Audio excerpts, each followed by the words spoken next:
Ay kagulay, magandang hapon. Update tayo sa aming ang palaya. Yan kagulay, yung mga poste na. Tapos ito na yung palaya natin kagulay. Medyo malalaki na. May bigote na rin. Gulay. Ay mga poste na to. Yung iba kakasibo lang, yung iba malalaki na. Tapos yung iba hindi sumibol, hindi talaga ma-perfect. Pag direct seeding kagulay, nasa 300 plus to kapuno kagulay. Yung sumibol nasa 200 mahigit lang. Pero inaantay pa namin yung ibang sumibol. Ganda naman yung arangkada niya. Ay video naman kami doon kung paano kami nag land preparation ito. Yung Carabao manure, tapos 14-14 sa hapon. Nag land prep kami ng pagtaniman ng ampalaya. Ito yung kagulay oh. Si Mistisa at si Brandon ng Condor. Ito yung Carabao manure. Nilagay sa butas kagulay. Tapos ito yung atakpa na.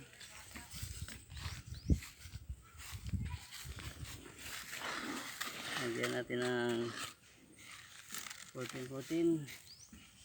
Tapos takpan ulit siya ng upa. Lagyan ng buto. Dan sa baba. Hindi pa namin pinaararo yan. Siguro sa pag mag-umpisa ng gumapang, saka namin ipaararo to. Talagang butas lang muna na malalaking butas. Yan.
Yan kagulay.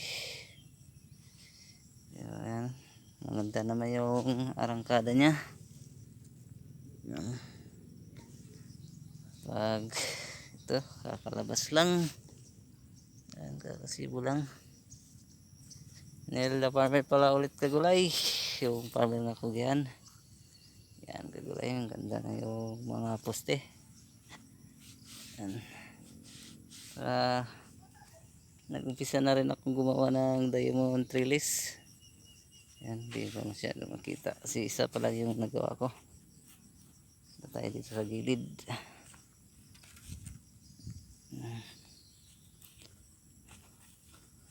Ito yung trellis na ginawa yan.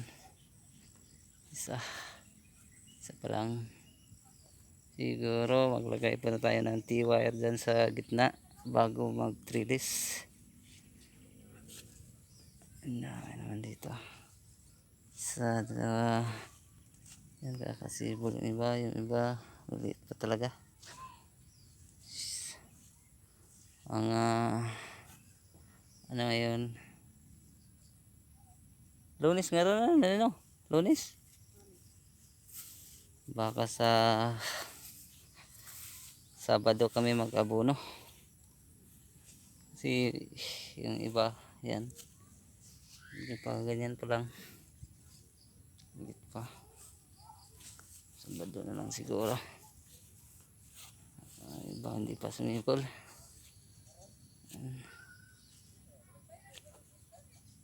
Siya, ang ganda na yung ano niya. Di exceeding. Yan. Si Mistisa. Busy kami ngayon. Nagawa ng trellis. Tapos bukas, nag-abono kami sa sitaw.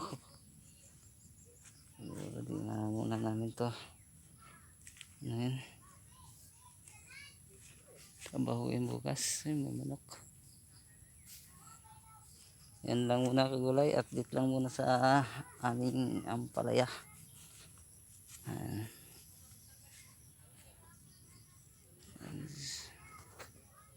Medyo pangit na tingnan, di pa lumalaki kasi. Niliit lang. Yan, pang damo pa lang yung makikita. Pero pag mga madali lang to, mga 2 linggo, kita mo na yung lago na to. Yan muna kagulay. Salamat and God bless.